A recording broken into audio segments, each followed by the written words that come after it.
So, I've been hearing a lot of controversy over Ubisoft's Star Wars Outlaws, and to be honest, I don't really see what all the fuss is about. It looks really good for a PS3 game. Not a PS3 game. Wait, what? It just came out When? on PS5. PS5?! Joking aside, I'm sure you're all sick to death by this point of hearing about how garbage Outlaws is, or hearing the usual run of contrarians who insist it's actually not that bad. Oh, but it is! So instead, today, I wanted to address another issue plaguing pretty much all of the Star Wars games that have been released during the Disney era. Before the dark times, before the Empire. Except for Squadrons, because who actually played that anyway. That business on Kate and Amoidia doesn't count. They won't let you change your goddamn character. Seriously, why are my options for protagonists these days? Strong female protagonist who learns that the Empire is bad over the course of watching them bomb innocent civilians. You're horrible! You're an irredeemable monster! Oh, what took you so long, idiot? A ginger version of that evil kid from The Maze Runner. Or Kathleen Kennedy self-insert character number 5, imaginatively named K. And his name will be Norm Hull, because he's just a normal guy. But not everybody will get that. That's just for the scholars 100 years from now. Classic Star Wars games like The Force Unleashed, LEGO Star Wars, or even the Pod Racer games have a rich history of letting you play through their campaigns as a custom character or one of dozens of zany character options.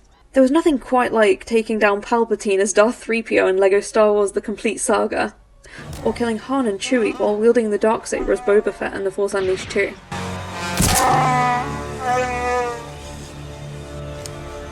Chewie!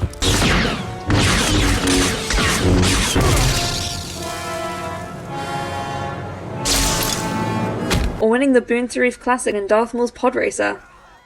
Just look at the list of characters to choose from in all these games.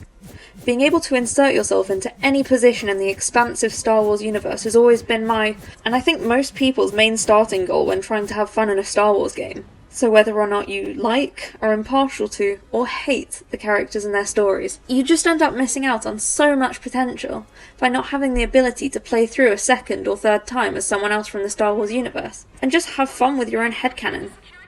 I, for one, would have loved to play through Outlaws as someone like Padme, as if it were on an alternate timeline where she didn't die on Polis Massa. But to even get a Padme costume? No. Because Disney, Star Wars and their affiliates would rather women to dress up as men, and vice versa. She can't do that! Shoot her, or something! I think some of you really underestimate how much influence Disney has on these games. I know from someone who worked on LEGO Star Wars The Skywalker Saga that the studio had to fight with Disney to have Mumble Mode put in the game, which is why that game boots up with that obnoxious Rey scene where her dialogue played even if you had Mumble Mode on. I need someone to show me my place in all this. Outside! It's not like there isn't any incentive for the developers to make some extra skins for the fans.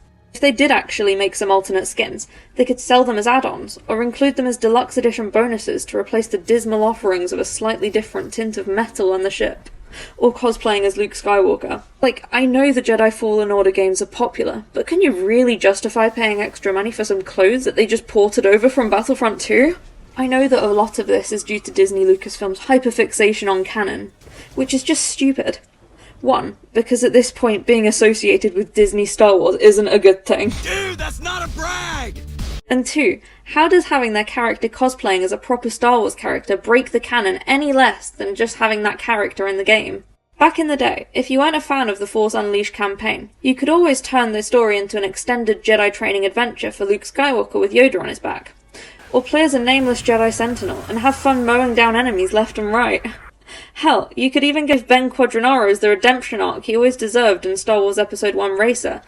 But for now, I guess we'll have to settle for the kid from The Maze Runner, and Kathleen Kennedy self-insert character number 5 running around, cosplaying as Han Solo, Lando Calrissian, and Luke Skywalker. Unless, of course, you're one of the lucky few who are both a PC player and someone with all the free time to install mods that overhaul your appearance in-game. I'm sure having the ability to add skins like Mace Windu, Darth Vader, or even the Blandalorian must be nice. It must be nice.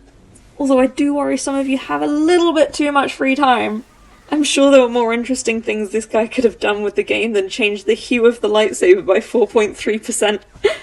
But back to the point, it only adds to the insult of how original and prequel trilogy characters have been treated throughout the course of Disney's disastrous films and pathetic TV shows, now that these bland Disney-era characters have pretty much dug up the corpses of characters we actually loved and ripped their clothes off in an attempt to pass their own mediocre shit off as Star Wars.